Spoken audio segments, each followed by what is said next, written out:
take you back to a moment where I was sitting in a boardroom in Springfield, Illinois, state capital for those of you that are tracking.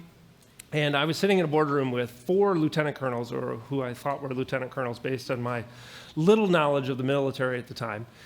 And I was getting interviewed for whether or not they were going to let me join. And the most important question they asked me was, like, why do you want to join? And I thought really long and hard about it for like 5 or 10 seconds.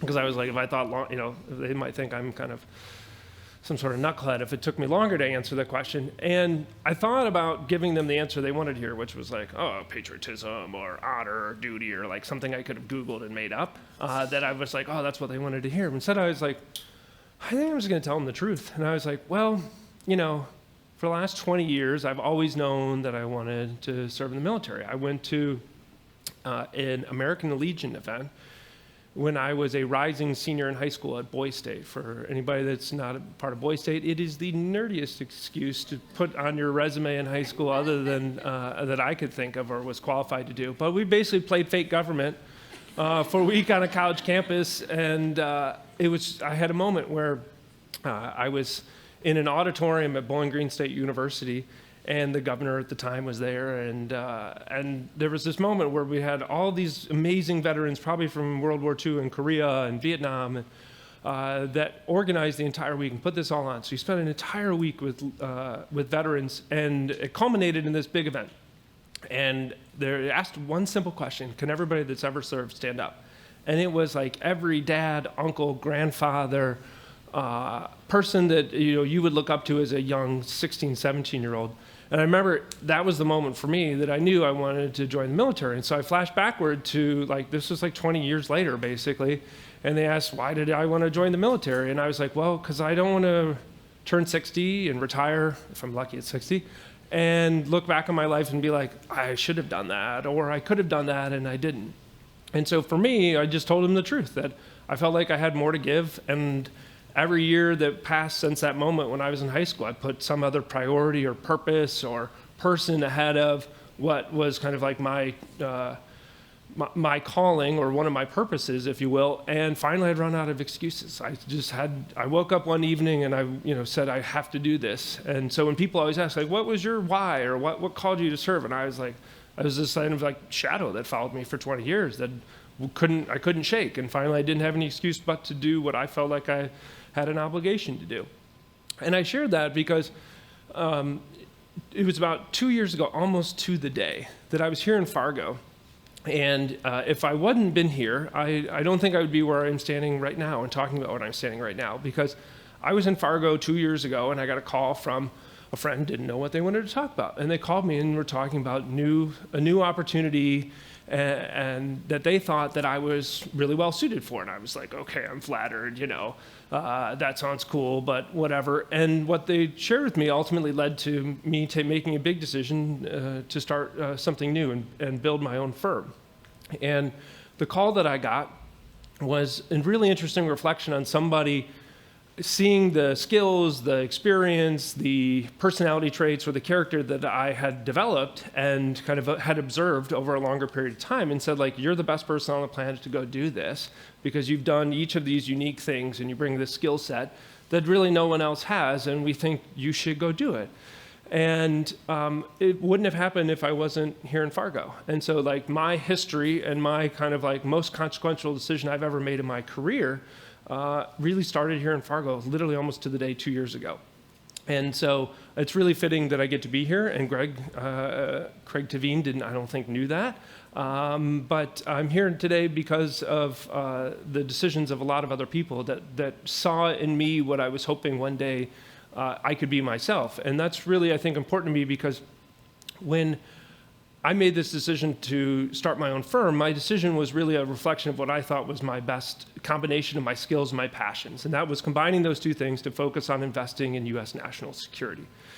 And I came to this decision because, for me, this was a very righteous mission. I had spent the previous 15 years evaluating investments, investing in companies, investing in funds, and really trying to find those people that you pluck out of a situation and see the very best in them and try and get them to go take risk And to go from a comfortable, cushy job working at a state university in their entrepreneurship center and say, I think you could be an amazing investor, and maybe you should go think about doing that.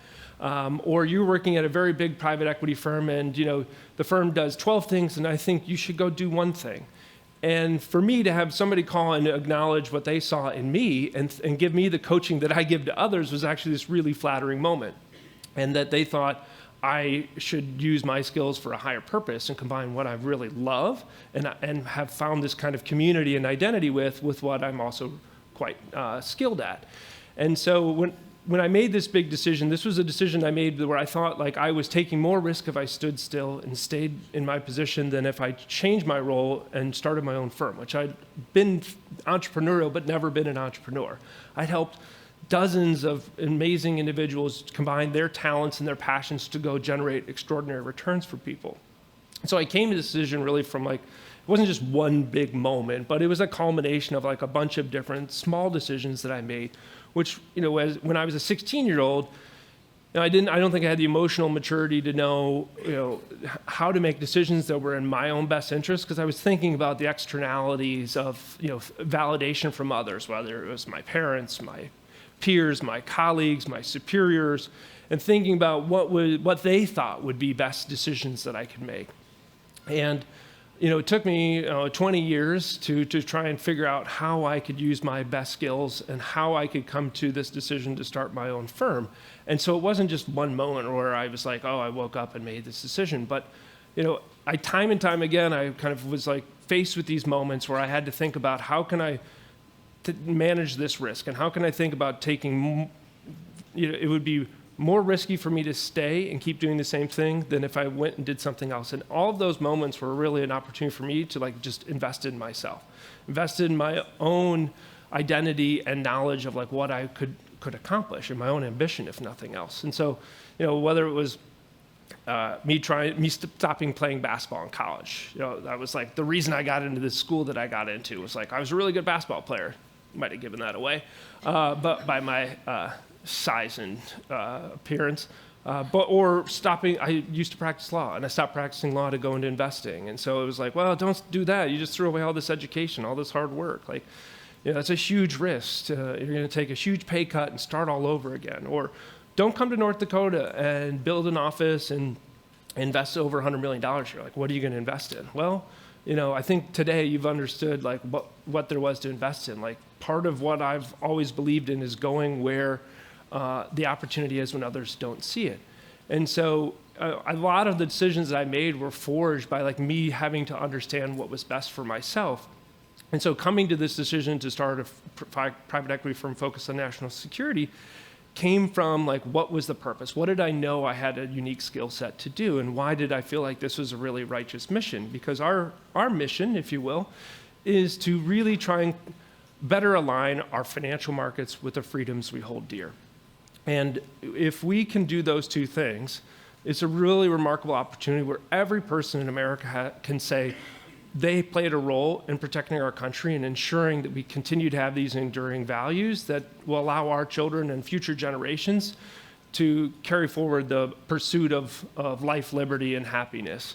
And so earlier this year, we celebrated the 80th, commemorated the 80th anniversary of the end of World War II. And just last month, we celebrated the 250th anniversary of the United States Army, which, if you're tracking, the Army is older than our republic itself.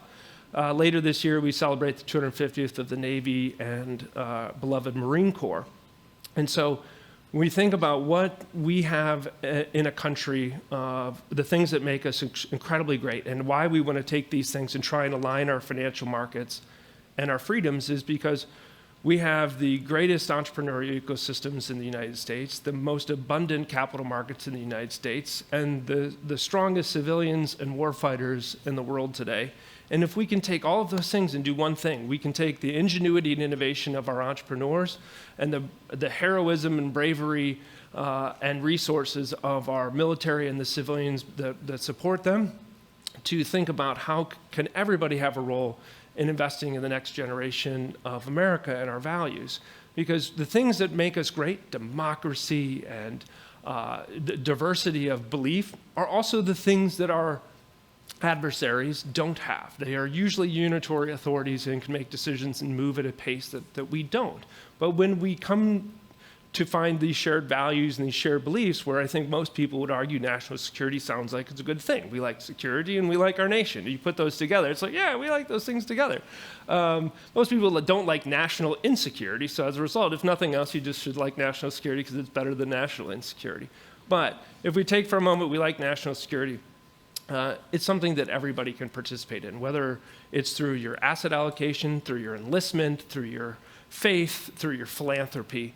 And so if I ask anything of folks is to think about, when you're faced with decisions, to think about what is your identity and your truth, where you feel like you are taking more risk by taking action than if you took inaction. And I want to end by thanking Greg Tavine, because without Greg, I wouldn't have been here 2 years ago taking that phone call that set me on a path to start what I think is most consequential investment firm in our country today. And so without his friendship and inspiration and honestly the value he brings of seeing me, and like from the very first phone call we ever had, giving and being very generous, I wouldn't be here today. And so I want to say thank you to Greg and his wonderful wife and family for bringing me here today and for letting me serve all of you in this community.